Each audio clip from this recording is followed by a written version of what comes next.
Hello friends, this is Growl.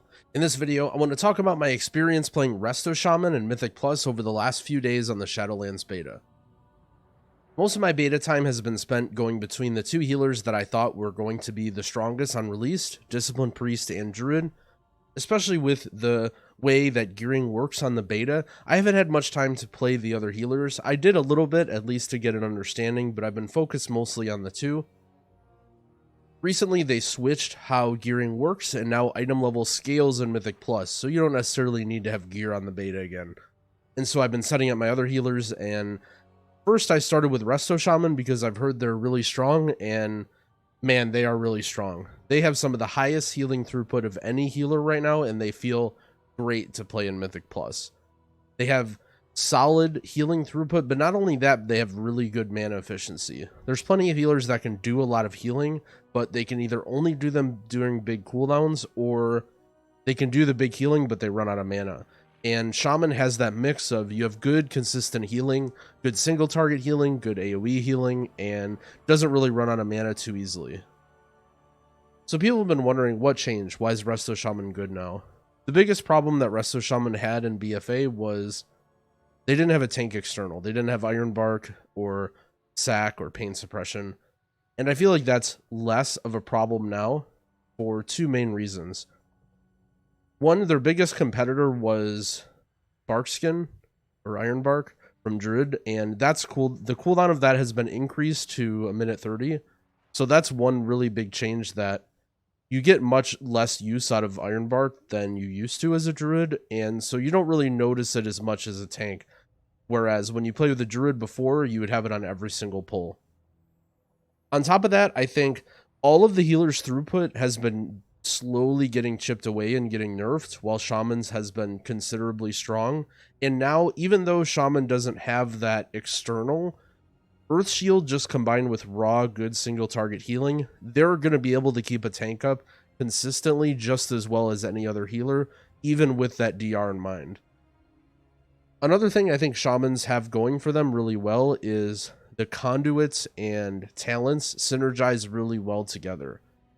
Most of the other healers just have conduits or whatever that just boost the spell, whereas with Shaman it really feels like everything is working together.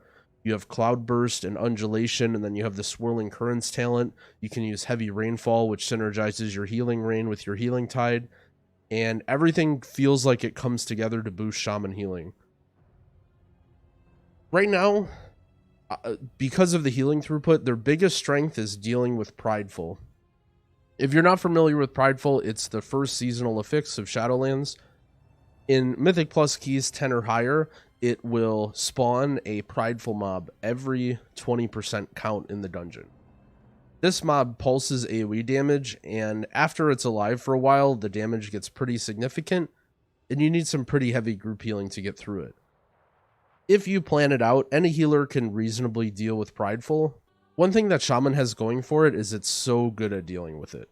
The stacked AoE healing on top of the Shaman Mastery benefit means that you almost never fall behind in Prideful, even if it reaches its max level of stacks. One thing you'll notice with Prideful very easily is that things don't always go the way that you want them to. Even if you have a route, someone pulls something or something goes wrong, you end up spawning Pridefuls where you don't want them, and very often it leads to wipes. Even though one Prideful in and of itself isn't that scary, when you end up with a Prideful on top of some other mobs, or you have a Prideful but one of your DPS is dead, or any various number of things that can go wrong with Prideful, Shamans are able to overcome it much easier than any other healers. And we found that that's one of the hardest parts of Mythic Plus right now, is the Prideful.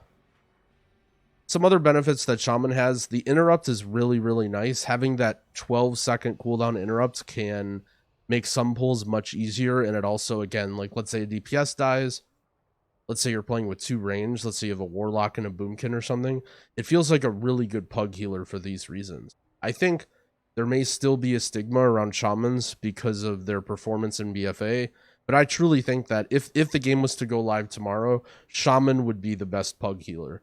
Just because it deals so well with the Prideful, it has the interrupts, it's really solid. One thing that Shaman has is Bloodlust as well.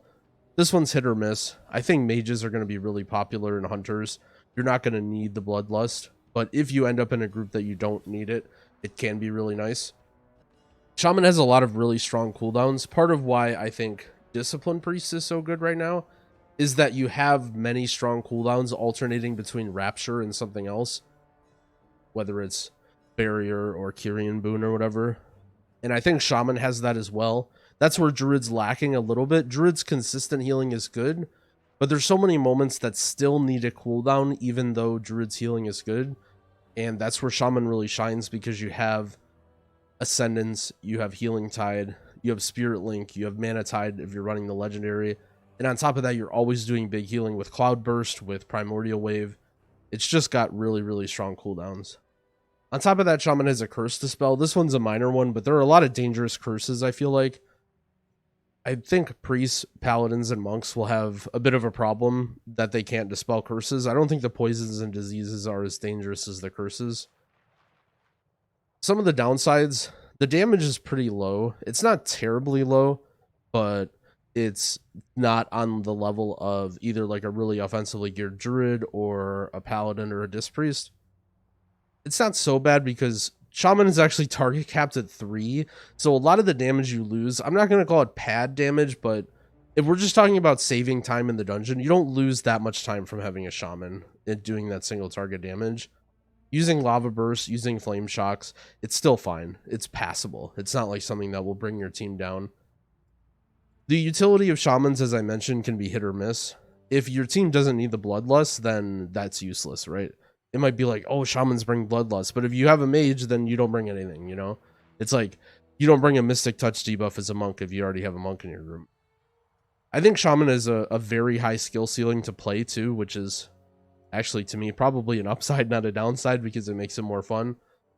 But you have so many like really important abilities that come up very, very often.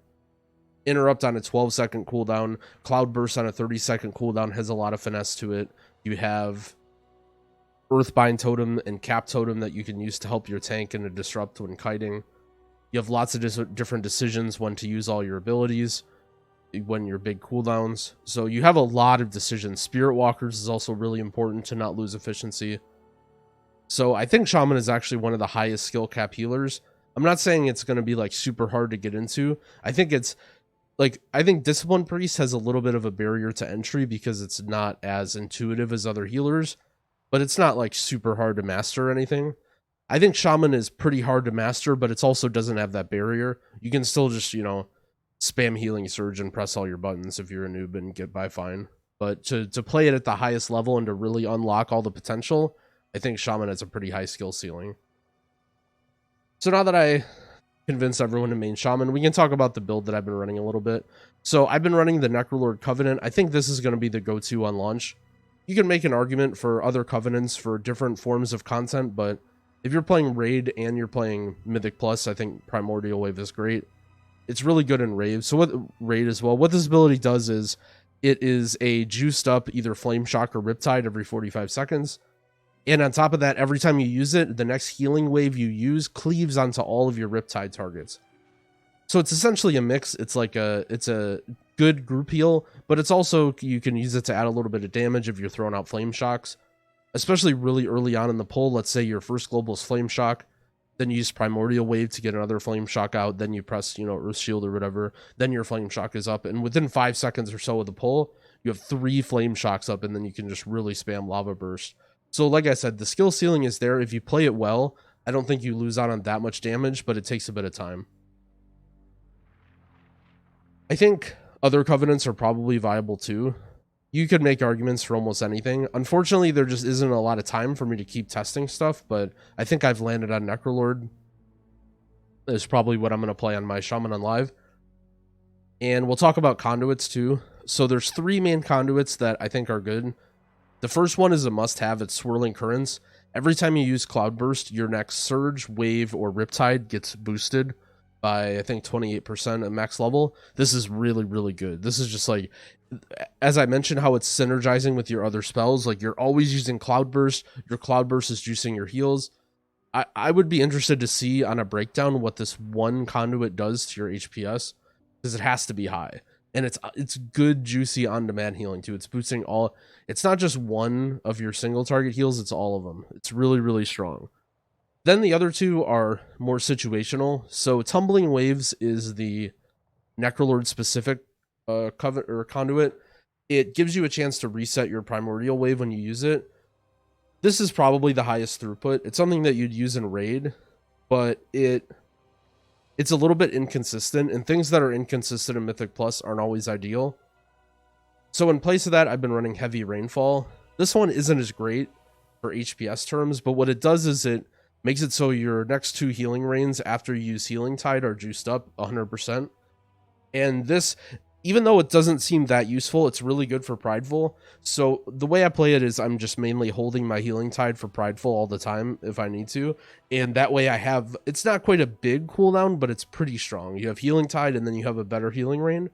And so you can either use it early on in the Prideful if your party has damage to damage 2, or you can save it for later in the Prideful to act as a healing CD.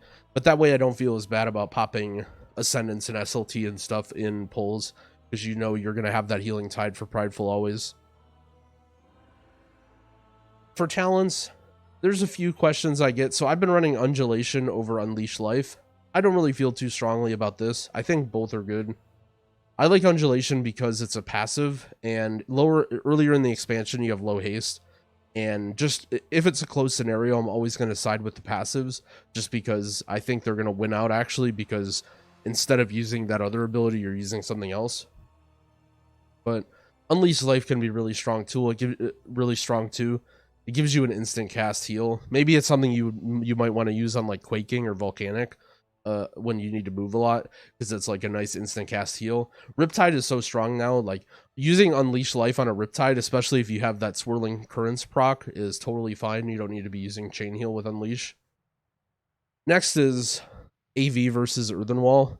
I've been running AV, even though Earthen Wall is going to be more HPS. I think AV is just going to be more likely to save lives. It's going to give people 10% extra health, more time for you to get your heal in. I don't really feel that strongly about this one either.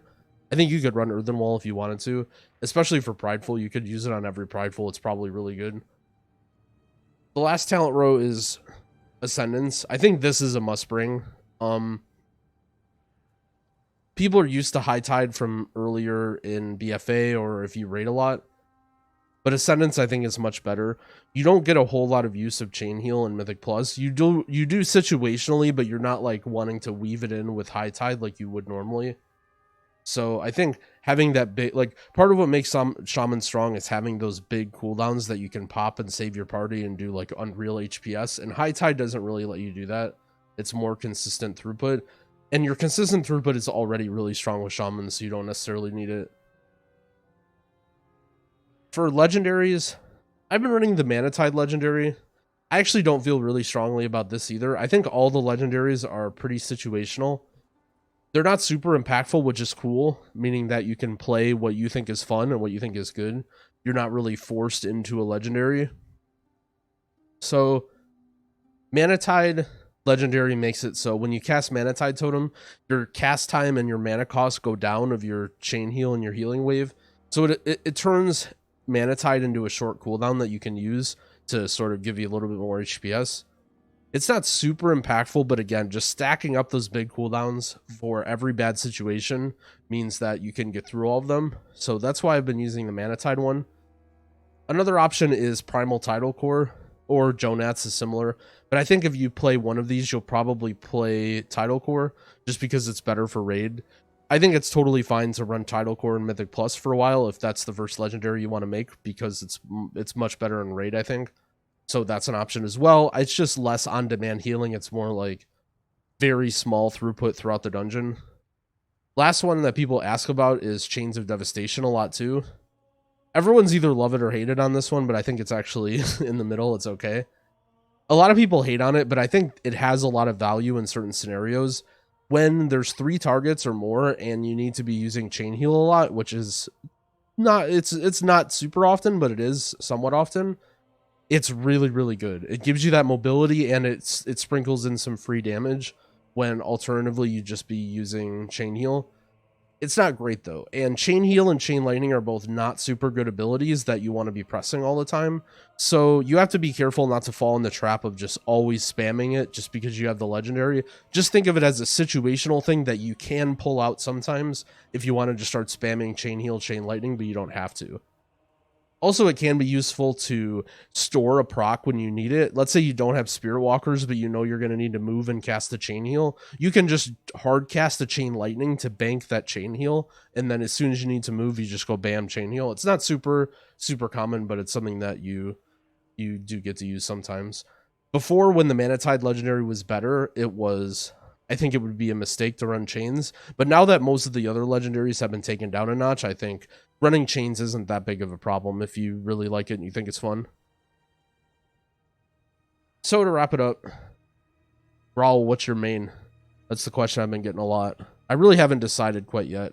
I'm not really going to worry about what I play in Mythic Plus. My goal is to play a lot of healers and to follow my heart, and see what I think's best. It looks like I'm going to be playing probably Disc Priest, but maybe even Resto Shaman for raid, depending on what my guild wants me to play.